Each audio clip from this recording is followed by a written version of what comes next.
नमस्कार।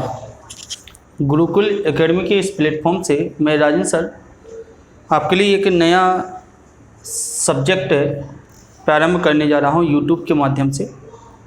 और यदि आप पटवारी और सीपीसीटी की तैयारी करते हैं और कंप्यूटर यदि आपका अन्य किसी प्रतियोगी परीक्षा में पूछा जाता है तो यह कंप्यूटर आपका बहुत ही इम्पोर्टेंट है। और इसे जैसे ही आप क्लास में पढ़ते हो ना कि टीचर क्या करता है, उसको उन चीज़ों को समझाता है और फिर उसके बाद आपको कुछ तथ्य लिखवा देता है और उसकी भाषा भी जो समझाया है उसने वह भाषा भी लिखवा देता है। बिल्कुल मैं भी बिल्कुल ऐसे ही करने वाला हूं। आप बिल्कुल ये समझिए कि जैसे आपको ये आभास होगा कि सर ये बिल्कुल ऑफलाइन क्लास बिल्कुल जैसी है जैसे आप क्लास में आते हो। और ऑफलाइन में क्या होता है कि पहले चीज़ों को समझाया जाता है और फिर उन चीज़ों को क्या किया जाता है, बच्चों की कॉपी पर नोट डाउन करवा दिया जाता है। तो बिल्कुल आप ये समझिए कि बिल्कुल वैसे ही क्लास हमारी भी चलने वाली है। और आप जिस माध्यम से आप हमें सुन पा रहे हैं, देख पा रहे हैं, तो बिल्कुल आप अपनी कॉपी और पेन उठा लीजिए। यह बिल्कुल एक एक चीज़ें आपको उसमें नोट डाउन करनी है और मैं प्रयास करूँगा कि आपको सारे वीडियोज़ आपके पास पहुँचे और एक एक चीज़ आपको समझ में आए। आपका चाहे वो पटवारी का हो, चाहे दिल्ली एसआई का हो, चाहे एसआई का एग्ज़ाम, चाहे यूपी का कोई भी यूपी ट्रिपल एससी या कोई भी एग्ज़ाम हो, जहाँ पर भी यदि यह कंप्यूटर पूछा जाता है तो यह कंप्यूटर आपका बिल्कुल एक एक बेसिक मैं बहुत अच्छे से मैं आपको बेसिक समझाऊंगा। और बिल्कुल लगातार आप जुड़े रहिए आप हमारे साथ और एक एक बेसिक एक एक पॉइंट हम आपको इसमें डिस्कस करेंगे। तो साथियों स्वागत है आप सभी का। अपने दोस्तों को ये चैनल शेयर कर दीजिए, सब्सक्राइब भी आप इसको करके रखिए। अब देखिए, पहले तो मैं आपको ये बताता हूँ कि मैं आपको इस कंप्यूटर में आपको क्या बताऊंगा, किस कौन कौन से आपके टॉपिक रहेंगे। तो सबसे पहले हम इसकी बात करते हैं। तो सबसे पहले हम आपको पहला, मैं सिलेबस की बात कर रहा हूँ, थोड़े से चैप्टर्स में आपको बता दूँ। मैं सबसे पहले आपको क्या बताऊँगा, इंट्रोडक्शन ऑफ कंप्यूटर। क्या बताऊँगा, इंट्रोडक्शन ऑफ कंप्यूटर। जो कंप्यूटर का परिचय है, सबसे पहले मैं आपको कंप्यूटर का परिचय बताऊंगा।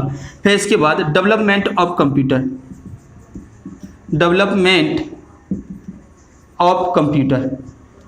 कंप्यूटर का जो विकास है, जो डेवलप हुआ है, कंप्यूटर जो विकास हुआ है, तो दूसरा चैप्टर हमारा क्या रहेगा, डेवलपमेंट ऑफ कंप्यूटर रहेगा। फिर इसके बाद जो तीसरा टॉपिक है, बहुत इंपॉर्टेंट टॉपिक है आपका, कौन सा, हार्डवेयर।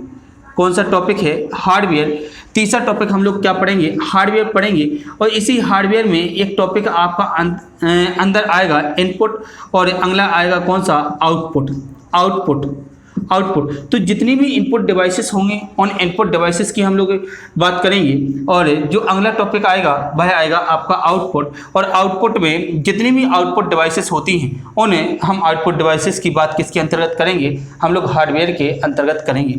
इसी प्रकार से चौथा टॉपिक आपका मैं आपको पढ़ाऊँगा, क्या पढ़ाऊँगा आपको, सॉफ्टवेयर। क्या पढ़ाऊंगा, अगला टॉपिक मैं आपको पढ़ाऊंगा सॉफ्टवेयर। तो ये सॉफ्टवेयर भी आपका बहुत इंपॉर्टेंट टॉपिक है साथियों। और इसी सॉफ्टवेयर में आपका विंडोज आ जाएगा, ऑपरेटिंग सिस्टम। जो ऑपरेटिंग सिस्टम आप पढ़ते हो उसके अंतर्गत डॉस पढ़ते हो, विंडोज पढ़ते हो, जितने भी ऑपरेटिंग सिस्टम होंगे आपके ट्रांसलेटर अब इसी के अंतर्गत आएंगे। आपको ये बांट के हम बताएंगे आपको कि कौन कौन से सॉफ्टवेयर होते हैं। सिस्टम सॉफ्टवेयर होता है आपका, एप्लीकेशन सॉफ्टवेयर होता है, यूटिलिटी सॉफ्टवेयर होता है, जिसे हम 3 पार्ट में बांट कर देखते हैं। तो इस सॉफ्टवेयर के अंतर्गत हम लोग ये सारे टॉपिक आपको पढ़ाएंगे। और इस टॉपिक में बहुत अच्छा टॉपिक है, बहुत ज़्यादा सर्वाधिक प्रश्न है यहाँ से बनते हैं। हार्डवेयर में यदि हम बात करें तो जो आउटपुट डिवाइसेस होती है, तो आउटपुट डिवाइसेस में सबसे ज़्यादा आपने देखा होगा प्रिंटर सबसे ज़्यादा पूछे जाने वाला एक टॉपिक है। यहाँ से प्रिंटर से आपसे प्रश्न पूछे जाते हैं कि किस प्रकार के प्रिंटर किस प्रकार से काम करते हैं, डॉट मैट्रिक्स मैट्रिक्स है। आपके ये सारे प्रिंटर हम यहाँ पे बात करेंगे कि कौन से प्रिंटर हैं और किस प्रकार के उनकी वर्क उनके फंक्शंस हैं, ये सारी बात हम वहाँ पे कर रहे होंगे टॉपिक में। तो ये सॉफ्टवेयर ही आपका इम्पोर्टेंट है। जो अगला टॉपिक हम लोग पढ़ेंगे, 5वां जो टॉपिक अगला हम पढ़ेंगे, हम लोग कौन सा टॉपिक पढ़ेंगे, कंप्यूटर। कौन सा टॉपिक पढ़ेंगे,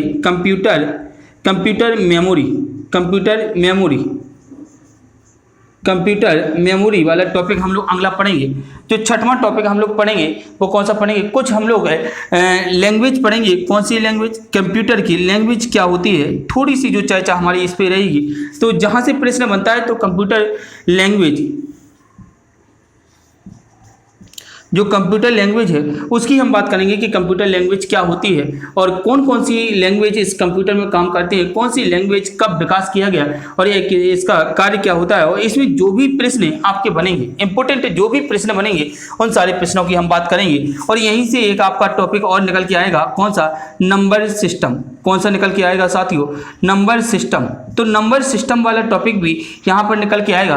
तो नंबर सिस्टम वाले टॉपिक की भी हम लोग क्या करेंगे, यहाँ पर बात करेंगे। तो ये टॉपिक हम लोग अच्छे से पढ़ेंगे। फिर इसके बाद जो अगला टॉपिक हम पढ़ेंगे, अगला टॉपिक हम लोग पढ़ेंगे ईमेल को। ईमेल से आपने देखा होगा एमपीपीएससी में यह एक बड़ा ही इंपॉर्टेंट टॉपिक है ईमेल, और ये ईमेल का प्रश्न बहुत पूछे जाते हैं यहाँ से। तो ईमेल वाला हम आपको बहुत अच्छे तरीके से पढ़ाएंगे। जो भी प्रश्न यहाँ से मिलकर बनते हैं तो ईमेल वाले प्रश्न भी हम यहाँ पर आपको पढ़ाएंगे। जो अगला प्रश्न है, जो अगला टॉपिक आपका निकल के आएगा वो आपका कौन सा आएगा, आपका आएगा नेटवर्क। कौन सा आएगा, नेटवर्क। नेटवर्क वाला टॉपिक है हम लोग पढ़ेंगे यहाँ पर। और इंटरनेट की जो सिक्योरिटी से संबंधित है, इंटरनेट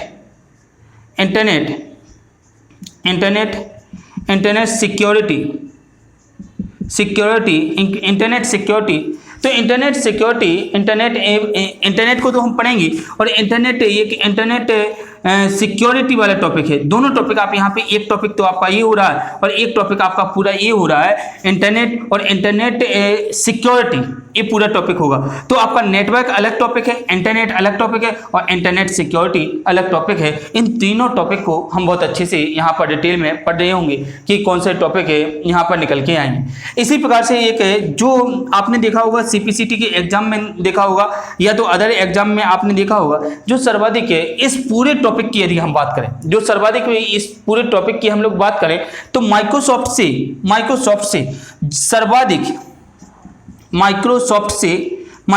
से सर्वाधिक प्रश्न बनते हैं। चाहे मैं कहूं कि माइक्रोसॉफ्ट ऑफिस से, मतलब जो माइक्रोसॉफ्ट ऑफिस है उससे सर्वाधिक क्वेश्चन बनते हैं। माइक्रोसॉफ्ट ऑफिस हुआ, आपका बैड हुआ, आपका पावर पॉइंट हुआ, क्या हुआ आपका पावर पॉइंट हुआ, आपका यहाँ पे माइक्रोसॉफ्ट एक्सेल हुआ। कौन सा हुआ, एक्सेल हुआ। इससे मतलब माइक्रोसॉफ्ट के जितने भी वर्जन हैं और माइक्रोसॉफ्ट की जो विशेषताएं और यहाँ पर जितने भी इसके सॉफ्टवेयर हैं, माइक्रोसॉफ्ट के अंतर्गत जितने भी सॉफ्टवेयर हैं, इन सारे सॉफ्टवेयर को हम लोग यहाँ पे पढ़े होंगे। एक्सेल और वर्ड से सर्वाधिक प्रश्न पूछे जाते हैं, तो यहाँ पर हम ये सारे प्रश्न यहाँ पे कर रहे होंगे। एक और साथियों आपका टॉपिक है, एक और टॉपिक आप कहीं भी लिख सकते हो, 9वां 10वां लिख सकते हो, फॉर्मूला बेस्ड है। फॉर्मूला बेस्ड जो क्वेश्चन रहेंगे आपके, उन क्वेश्चंस को भी हम क्या करेंगे, इसको पढ़ेंगे। तो जो फॉर्मूला कंप्यूटर में जो फॉर्मूला बेस्ड जो भी आपके क्वेश्चन होंगे, तो उन क्वेश्चंस को हम लोग क्या कर रहे होंगे, यहाँ पर सारे टॉपिक्स को हम लोग क्या पढ़ रहे होंगे। और एक्सेल के फॉर्मूला हम लोग बहुत अच्छे तरीके से देखेंगे कि एक्सेल के फॉर्मूला किस प्रकार के हैं, तो सारे एक्सेल के फॉर्मूला हम लोग देखेंगे। तो ये साथियों हमारे क्या रहेंगे, ये सारे हमारे टॉपिक रहेंगे, और इन टॉपिक से बहुत सारे क्वेश्चन पूछते जाते हैं, और एक एक क्वेश्चन आपका यहाँ पर उपयोगी है। जैसे कई बार ये भी होता है कि इसमें यदि हम ये कहें कि माइक्रोसॉफ्ट विंडोज है, जो माइक्रोसॉफ्ट विंडोज है, तो माइक्रोसॉफ्ट के में हम लोग विंडोज में ऑफिस, वर्ड, पावर पॉइंट और एक्सेल, और एक और आपका मल्टीमीडिया का प्रश्न पूछा जाता है, मल्टीमीडिया से संबंधित प्रश्न पूछे जाते हैं। तो उन मल्टीमीडिया के प्रश्नों की भी हम लोग क्या करेंगे साथियों, यहाँ पर बात करेंगे। तो ये एक मैंने हल्का सा एक आपको सिलेबस बता दिया कि इस कक्षा में आप क्या पढ़ने वाले हैं, और इन कक्षा में आप यही सारे टॉपिक पढ़ेंगे आप हमारे साथ। तो साथियों स्क्रीनशॉट निकाल लीजिए, या तो आप कॉपी रखे हो सामने और आप नोट डाउन कर रहे हैं तो उसको नोट डाउन भी कर लीजिए। चलिए अब आगे हम लोग बात करते हैं, किस चीज़ की बात करनी है। अब आगे हम लोग बात करते हैं इंट्रोडक्शन ऑफ कंप्यूटर, और कंप्यूटर का एक परिचय हम लोग थोड़ा सा पढ़ते हैं। और ये हमारी पहली कक्षा है। आप यदि लगातार कक्षाएं देखोगे तो आपको एक एक चीज़, मेरी गारंटी है कि मैं आपको एक एक चीज़ में आपको बताऊंगा, और बहुत अच्छे तरीके से बताऊंगा। आपने शायद इस प्रकार से जो ऑफलाइन क्लास का मजा होता है, भाई ऑफलाइन क्लास का बिल्कुल मजा आपको इस वीडियो के माध्यम से बिल्कुल आने वाला है। तो थोड़ा सा आपको वेट भी करना पड़ेगा, और आपको हमें सुनना भी पड़ेगा। मन से सुनिए, आप मन से देखिए, और मैं उन चीज़ों को 2-2 3-3 बार दोहराऊंगा। प्रयास करूंगा कि जहाँ पर टफ चीज़ें आती हैं आपको पूछने की आवश्यकता ना पड़े। जहाँ पर टफ चीज़ें आती हैं वह टफ चीज़ें आपको बिल्कुल बहुत अच्छे तरीके से समझ में आए। और आपको लगता है कि सर हमारा कोई प्रश्न है और ये सिर्फ केवल हमको वीडियो प्राप्त हुआ है तो आप नीचे कमेंट करिए और कमेंट का आपको जवाब मिल जाएगा। ठीक है, थैंक यू साथियों। तो यहाँ पर हम लोग देखते हैं, ठीक है, स्क्रीनशॉट आपने ले लिया होगा। तो सबसे जो पहला टॉपिक है वह है आपका इंट्रोडक्शन ऑफ कंप्यूटर। तो कंप्यूटर का एक हम लोग परिचय देखते हैं और कंप्यूटर से यहाँ पर परिचय पहली तो बात यह है कि आपको थोड़ा सा बेसिक आपका थोड़ा मजबूत होना चाहिए। नहीं है तो आप ध्यान से देखना इस चीज़ को, आपको समझ में आएगा। नहीं आएगा मैं बार बार आपको समझाने का प्रयास करूँगा। देखिए पहली बात तो ये कि यदि हम लोग इंट्रोडक्शन ऑफ कंप्यूटर की बात करें तो इंट्रोडक्शन ऑफ कंप्यूटर में, इसको थोड़ा मैं साफ किए दे रहा हूँ, इंट्रोडक्शन ऑफ कंप्यूटर में यदि हम बात करें तो इंट्रोडक्शन कंप्यूटर में यहाँ पर जो कंप्यूटर शब्द है तो पहले तो यही पूछा जाता है कि आप बताइए कंप्यूटर शब्द कहाँ से आया। कंप्यूटर जो शब्द है, कंप्यूटर शब्द ये कहाँ से आया?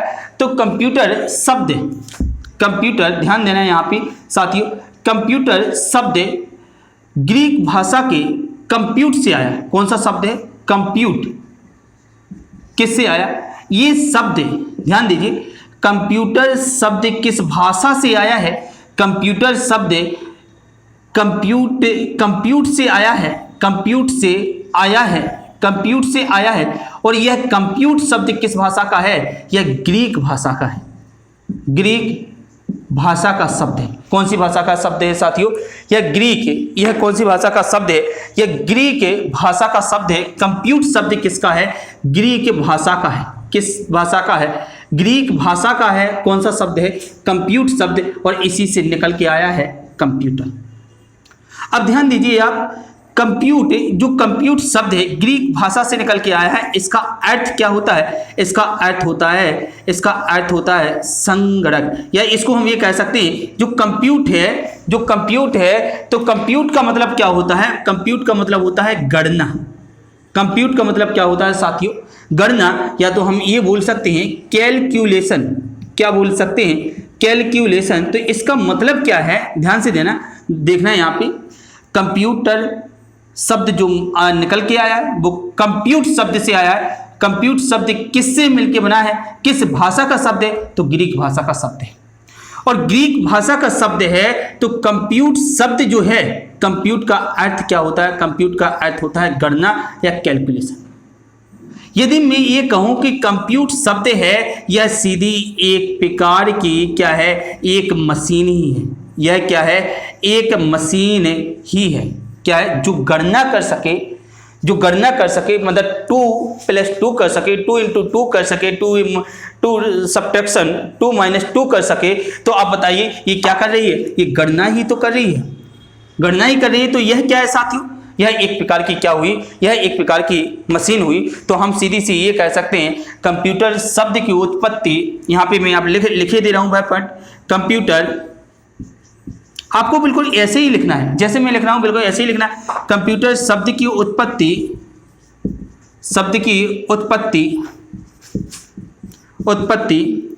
ग्रीक भाषा के कंप्यूट शब्द से हुई है। ग्रीक भाषा के कंप्यूट शब्द से हुई है, जिसका अर्थ है गणना करना होता है। जिसका अर्थ क्या होता है साथियों? जिसका अर्थ क्या होता है? गणना करना होता है, या क्या होता है? कैलकुलेशन करना होता है। कैलकुलेशन करना होता है। तो सीधी सी बात यह है कि कंप्यूटर का अर्थ क्या है? कैलकुलेशन करना या कैलकुलेट करना किसी चीज को। ठीक है, इसलिए हम क्या कहते हैं, इसी से क्या मिलके बना है? गणना करना होता है, और इसी से मिलके क्या बना है? कंप्यूटर बना है। इसलिए हम यहां पे लिख सकते हैं,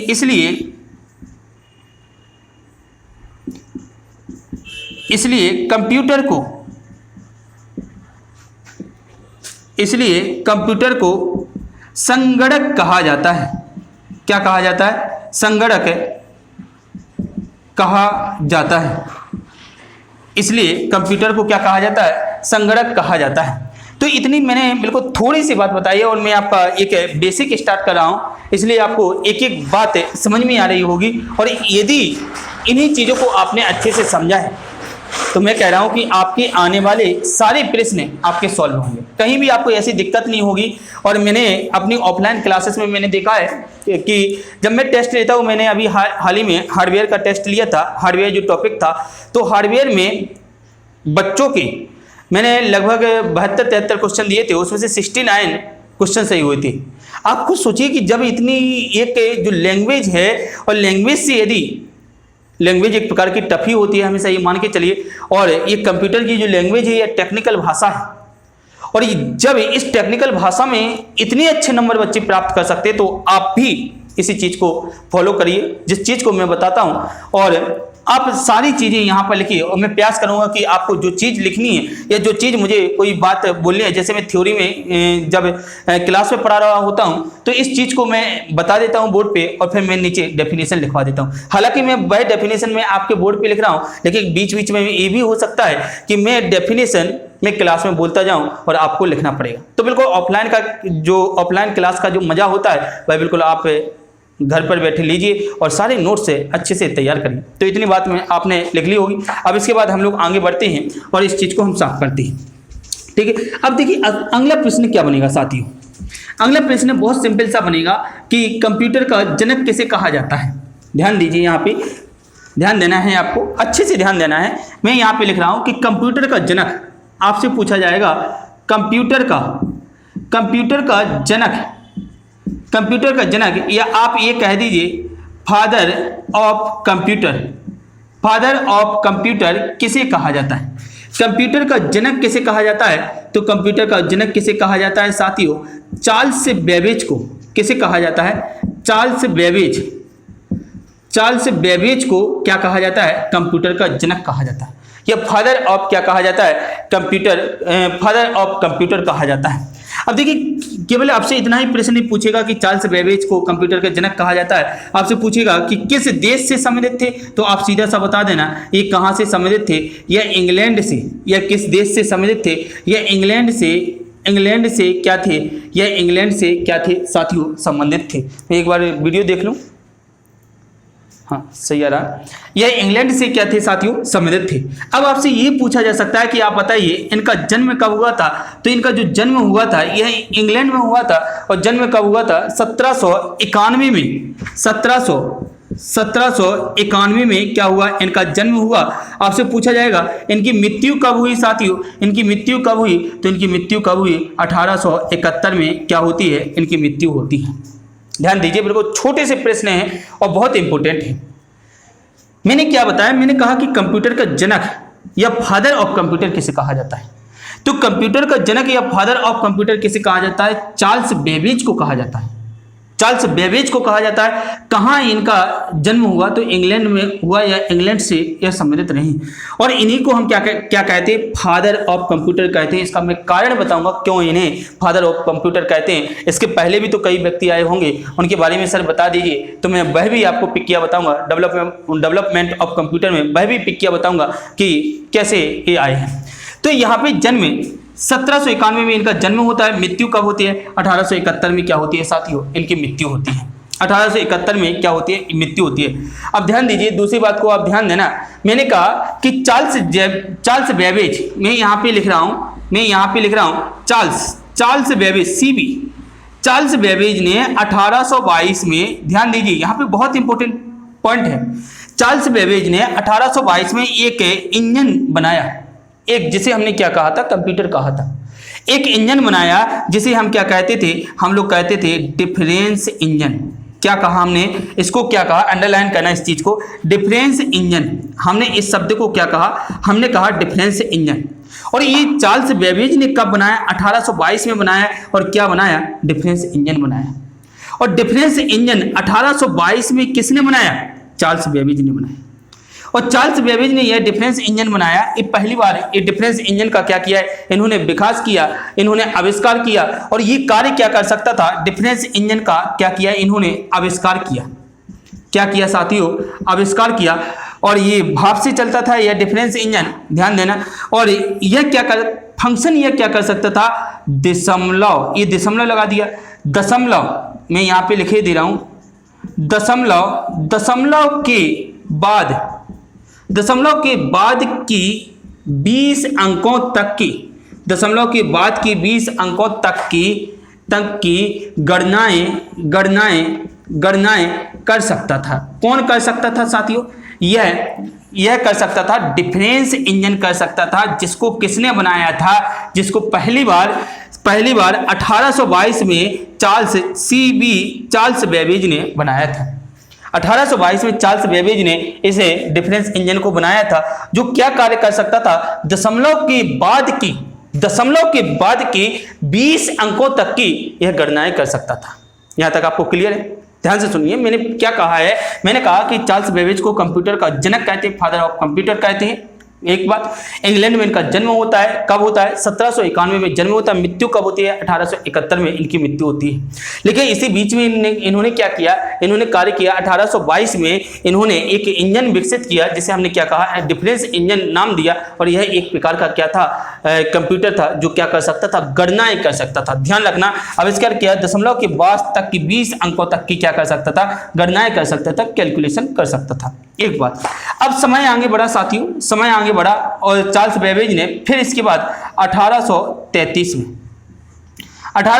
में इस 1833 को मैं ऊपर बताता हूं। 1833 में यहां पर आपको दिखाई दे रहा होगा, 1833 में इन्होंने क्या किया? एक इंजन फिर से बनाया, जिसे हमने क्या कहा? एनालिटिकल क्या नाम दिया?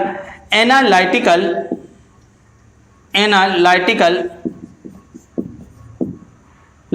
इंजन हमने नाम क्या दिया साथियों? इस इंजन का नाम हमने क्या दिया? एनालिटिकल इंजन नाम दिया। और ये किसने बनाया था? यह भी एनालिटिकल इंजन का जो आविष्कार था, इसका आविष्कार साथियों किसने किया? इसका आविष्कार चार्ल्स बेबेज ने किया। एनालिटिकल इंजन का आविष्कार किसने किया? ये चार्ल्स बेबेज ने इसका आविष्कार किया, एनालिटिकल इंजन का, 1833 में। और ये क्या कर सकता था? यह एक काम बहुत अच्छा कर सकता था। यह क्या कर सकता था? दशमलव के बाद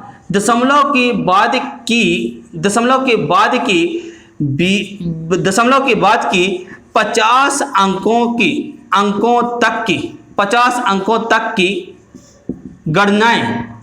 50 अंकों तक की गणनाएं कर सकता था। क्या कर सकता था साथियों? 50 अंकों तक की गणनाएं कर सकता था। कौन कर सकता था? यह आपका एनालिटिकल इंजन कर सकता था। तो आप ध्यान दीजिए, इसी वजह से एक डिफरेंस इंजन इन्होंने ऐसा बनाया कि जो दशमलव के 20 अंकों तक की गणनाएं कर रहा है। और एक दूसरा इंजन इन्होंने ऐसा बनाया जिसका नाम क्या दिया? एनालिटिकल इंजन दिया। और एनालिटिकल इंजन क्या कर सकता था? दशमलव के 50 अंकों तक की यह गणनाएं करने में सक्षम था। तो साथियों, इसी वजह से हमने इनको नाम क्या दिया? इनको नाम दिया फादर ऑफ कंप्यूटर। इन्हें क्या कहते हैं? कंप्यूटर का पिता इन्हें कहा जाता है। तो साथियों, इतनी चीज़ आपको क्लियर होगी। आप इस चीज़ को स्क्रीनशॉट ले लीजिए या तो आप लिख लीजिए। इसके बाद हम लोग आगे थोड़ी और बात करते हैं, 2-3 मिनट की बात और अपनी रखते हैं। और इसके बाद एक थोड़ी सी हम कंप्यूटर की आपको परिभाषा में लिखवा देता हूँ। यहाँ तक क्लियर होगा साथियों? बहुत अच्छे से आपको ध्यान से सुनना है। और यदि आप एक एक चीज़ों को अच्छे से सुनेंगे तो मेरी विशेषता है ये कि मैं उन चीज़ों को आपको 2-2, 3-3 बार अच्छे से मैं बताऊंगा। आपको घर पे पढ़ने की आवश्यकता नहीं होगी, ना ऐसी प्रॉब्लम रहती है। हमारी ऑफलाइन क्लासेस में ऐसा होता है कि ऑफलाइन क्लासों में भी हम बच्चों को ये नहीं कहते कि आप घर से पढ़ के आइए, भाई उनकी इच्छा है, लेकिन हम इतना सिखा देते हैं उनको आराम से कि जे कहीं आवश्यकता तो नहीं पड़ती हमारे हिसाब से। लेकिन कोई बच्चा ज़्यादा मानसिक तौर पर कमज़ोर होता है तो उसे थोड़ा घर पर रिवीजन कर लेना चाहिए। ठीक है, बहुत अच्छी बात है। चलिए, अब हम लोग एक चीज़ और आपने सुना होगा, मैं आपको एक चीज़ और मैं आपको बता दूं। कभी भी आपसे ये नहीं पूछा जाएगा कि आप कंप्यूटर का फुल फॉर्म बताइए। जैसे कई बच्चों के दिमाग में ये आ रहा हो, सर कंप्यूटर का फुल फॉर्म बता दीजिए क्या होता है। तो साथियों, कभी भी ध्यान रखिए, आप कभी भी कंप्यूटर का फुल फॉर्म नहीं होता है। ये तो हम और आप हैं जिन्होंने बना दिया है कंप्यूटर का फुल फॉर्म, लेकिन कभी भी कंप्यूटर का फुल फॉर्म नहीं होता है। इस बात को आप याद रखना। आपसे पूछा जाए कि कंप्यूटर का सर फुल फॉर्म क्या होता है, तो फुल फॉर्म कुछ भी नहीं होता है इसका। वो तो हम बोल लेते हैं सी से कैलकुलेशन, वो से ऑपरेशन, एम से इस प्रकार का पीछे मतलब इस प्रकार से हम लोग कंप्यूटर का फुल फॉर्म बता देते हैं, लेकिन होता ही नहीं।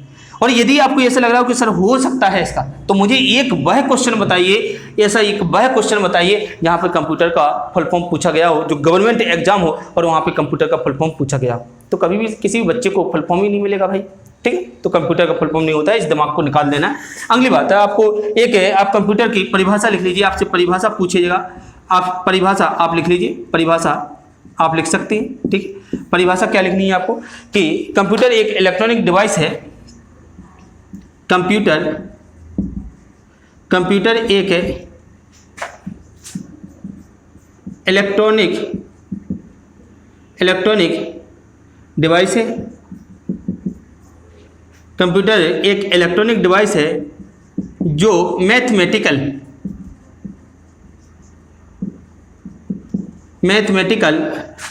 और जो मैथमेटिकल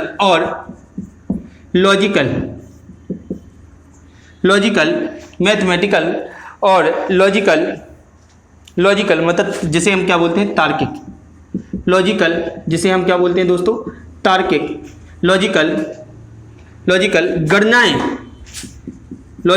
गणनाएं कर सकता है। ध्यान दीजिए, बहुत अच्छी डेफिनेशन है।